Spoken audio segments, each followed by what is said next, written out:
नमस्कार, मैं सविता और आप देख रहे हैं अमर रिपब्लिक न्यूज। कुछ प्राइवेट स्कूल एक से ज़्यादा बच्चों को एडमिशन दिलाने पर फीस में छूट देते हैं, लेकिन कुछ बेईमान स्कूल एडमिशन देने के बाद फीस में छूट देने का वादा तोड़कर पूरी फीस वसूलते हैं और पूरी फीस न देने पर अंकसूची रोक लेते हैं, जिससे बच्चे अन्य स्कूलों में एडमिशन न ले पाएं।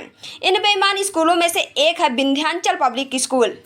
अभिभावक दादी गीता खरे ने फूट फूट कर रोते हुए बताया कि फीस में छूट देने के नाम पर विंध्याचल पब्लिक स्कूल संचालक पुरुषोत्तम पटेल ने धोखा दिया है। दादी के 18 साल पहले 2 बेटे की और अब 18 साल बाद 4 नातियों की कक्षा 8 तक की अनुसूची नहीं दी। चिंता और दुख की बात यह है कि दोनों बेटे और 4 नातियों की जिन कक्षाओं का पैसा जमा है, उन कक्षाओं की अनुसूची भी पुरुषोत्तम ने नहीं दी। आइए हम दिखाते हैं कि विंध्याचल स्कूल के संचालक पुरुषोत्तम पटेल के सताने पर 65 वर्षीय दादी गीता खरे ने क्या कहा। मेरे 2 बेटे विंध्याचल स्कूल में पढ़े हैं। अंकित खरे का नाम है। अंकित खरे 9वीं तक पढ़ा और दूसरा पंकज खरे 8वीं तक पढ़ा। फीस का हिसाब ना होने के कारण सर टीसी नहीं दिए।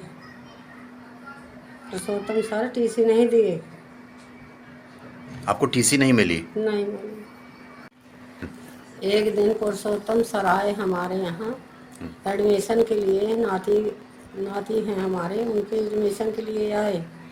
अब बोले कि योगेंद्र खरे का हम 5वीं तक फीस नहीं लेंगे और राधिका हमारी नातिन है, उसका न लेंगे 3री तक फीस।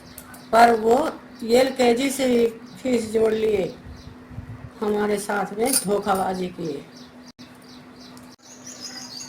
पहले आपके बेटों की टीसी अनुसूची नहीं दी, स्कूल ने धोखा दिया। नहीं दी।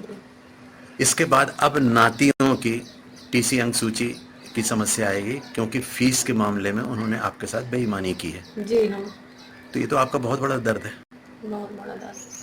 इसको आप क्या कहती हैं, क्या हुआ आपके साथ? ये धोखाबाजी किए। हम अनाथ हैं, हम गरीब हैं, इसलिए हमारे साथ ऐसा किया जाता। ये किसने किया है? पुरुषोत्तम सर, विंध्याचल स्कूल के जी, पुरुषोत्तम पटेल जी ने। जी हाँ। हमारी टीम ने पूछा कि विंध्याचल स्कूल में बच्चे कैसे फंस गए। तब दादी ने बताया कि पुरुषोत्तम पटेल ने एक दिन घर आकर कहा कि अपने चारों नाती नातिन को विंध्याचल स्कूल में पढ़ाओ। तब दादी ने कहा कि मेरे पास फीस के लिए पैसे नहीं हैं। तब पुरुषोत्तम पटेल ने कहा कि नाती जागेंद्र का 5वीं कक्षा तक और नातिन रूबिका का 3री कक्षा तक फीस नहीं लूंगा। इस बात पर दादी ने चारों नाती नातिन का एडमिशन विंध्याचल में करा दिया, लेकिन अब पूरी फीस मांग रहा है, जिससे दादी को समझ में आ गया कि फीस में छूट के बहाने एडमिशन कराना पुरुषोत्तम पटेल का खूबसूरत धोखा है। पुरुषोत्तम पटेल की झूठ का शिकार हुई दादी और अन्य अभिभावकों के पास इस बात का सबूत नहीं है कि पुरुषोत्तम पटेल ने फीस में छूट देने का वादा किया था, लेकिन हमारी टीम ऐसे सबूत लाई है जिससे पुरुषोत्तम पटेल के झूठ और बेईमानी साबित की जा सकती है। सबूत नंबर 1, 2024-25 में माध्यमिक तक के बच्चों से हाई स्कूल नामांकन फॉर्म भरवाकर 500 से 1000 रुपये तक लिया। सबूत नंबर 2, निःशुल्क अपार ID का 50-50 रुपये बच्चों से वसूला। सबूत नंबर 3, यह पकड़ में न आए कि किस चीज़ का कितना पैसा लिया, इसलिए पिछले 20 साल में कभी भी फीस की रसीद पर मदवार जानकारी नहीं दी।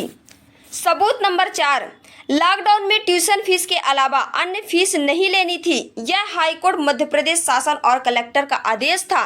इसके बाद भी पुरुषोत्तम पटेल ने ट्यूशन फीस के अलावा पूरी फीस ली है। इस तरह हाईकोर्ट के आदेश की अवमानना की।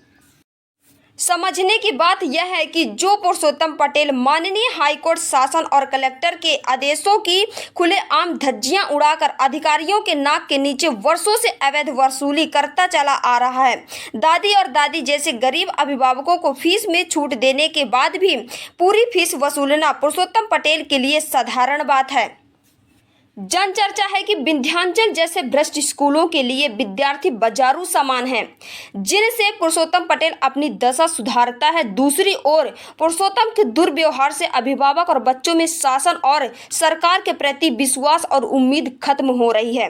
बढ़ रहा है पछतावा, असुरक्षा, शिक्षा के प्रति अरुचि। चर्चा गर्म है कि अधिकारियों के होते हुए भी स्कूलों के बिगड़े माहौल में अब बेटी पढ़ाओ बेटी बचाओ जैसे मिशन से काम नहीं चलने वाला। अब जरूरत है भ्रष्ट अधिकारी स्कूल से शिक्षा बचाओ, फिर बेटा बेटी पढ़ाओ।